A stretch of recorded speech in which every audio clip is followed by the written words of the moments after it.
ይስጥልን ተከታታዮቻችን ለዕለቱ የተዘጋጁ መረጃዎች ይዘንላችሁ ቀርበናል። እስከ መጨረሻው እንድትከታተሉን ጋብዘናችኋል። ለወራት ያህል በውዝግብ ውስጥ የቆየው አንበሳ ባንክ ጠቅላላ ጉባኤውን አካሄደ። በትላንትናው ዕለት በአዲስ አበባ ከተማ በሚገኘው አድዋ መታሰቢያ ሙዚየም በተከናወነው በዚህ ጉባኤ አዳዲስ ዳይሬክተሮች ቦርድ አባላት ተመርጠዋል። ባንኩ የዛሬ 9 ወር ገደማ ባካሄደው ጠቅላላ ጉባኤ የዳይሬክተሮች ቦርድ አባላትን መምረጡ የሚታወስ ነው። ይሁንና የምርጫውን ውጤት ተከትሎ የተወሰኑ ባንኩ ባለአክሲዮኖች ለብሔራዊ ባንክ ቅሬታ ማስገባታቸውን ተከትሎ ብሔራዊ ባንክ ምርመራ አድርጎ ነበር። በምርመራውም በቦርዱ አባላት መካከል አለመግባባት መኖሩን መረዳቱን ጠቅሶ ይህም የባንኩን ሕልውና አደጋ ውስጥ የሚከትና የባለአክሲዮኖችን ፍላጎት የሚጎዳ ነው በሚል ድጋሚ ምርጫ እንዲከናወን መመሪያ መስጠቱን መዘገቡ አይዘነጋም። የተካሄደው ጠቅላላ ጉባኤ የተከናወነው ከዚህ በመነሳት ሲሆን በጉባኤው በተደረገው ምርጫ ከ9 ወር በፊት ተመርጠው የነበሩት 11ዱም የዳይሬክተሮች ቦርድ አባላት ከኃላፊነት ተነስተው በምትካቸው አዳዲስ ተመርጠዋል። ከአዲሶቹ የቦርድ አባላት መካከል 8ቱ ከባለአክሲዮኖች መካከል የተመረጡ ሲሆን እነሱም መኮንን ገብረ ዋህድ፣ ጸበል ሀዱሽ፣ ካሳይ ገብረ ሚካኤል፣ ግዛው አማረ፣ ካሳይ ኃይሌ፣ ቴዎድሮስ አማረ፣ መኩሪያ አለማየሁና የባንኩ የብድር ክፍል ኃላፊ ፌቨን ቢኒያም ናቸው። ገለልተኛ የቦርድ አባል በመሆን ኃይለማርያም ግደይ፣ ኪሮስ ሀብቱና አወት ብርሃኔ መመረጣቸውም ተገልጿል።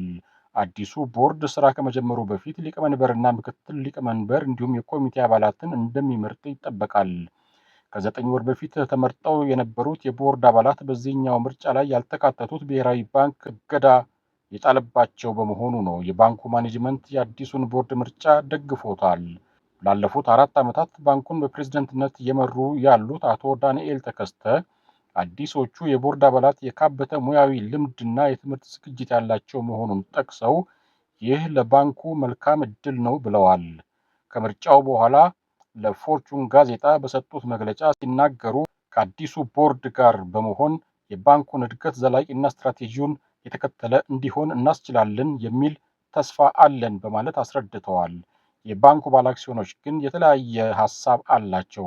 በባንኩ ውስጥ ከፍተኛ አክሲዮን ያላቸው አቶ ገብረጻዲቅ ገብረ ኪዳን ሲናገሩ አዲሱ ቦርድ ስለ ባንክና እንዴት ማስተዳደር እንደሚቻል እውቀት በሌላቸው ሰዎች የተሞላ ነው ካሉ በኋላ ከበፊቱ ቦርድ የተወሰኑ ሰዎች መካተት እንደነበረባቸው ገልጸዋል። ያልተካተቱት በተከፈተባቸው ዘመቻ መሆኑን ጠቅሰው የብሔራዊ ባንክ አካሄድ አንበሳ ባንክን የሚያጠፋ ነው፣ አዲሶቹ የቦርድ አባላትም በባንኩ ላይ ችግር የሚፈጥሩ ይሆናሉ ሲሉ ግምታቸውን አስቀምጠዋል።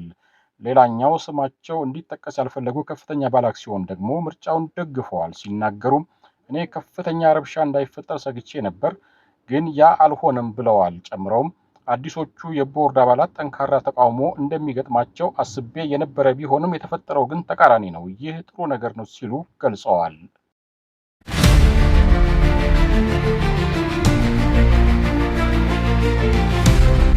እዚህ ላይ እናጠናቅቃለን። ሰብስክራይብ፣ ላይክ፣ ሼር አድርጉ። አመሰግናለሁ።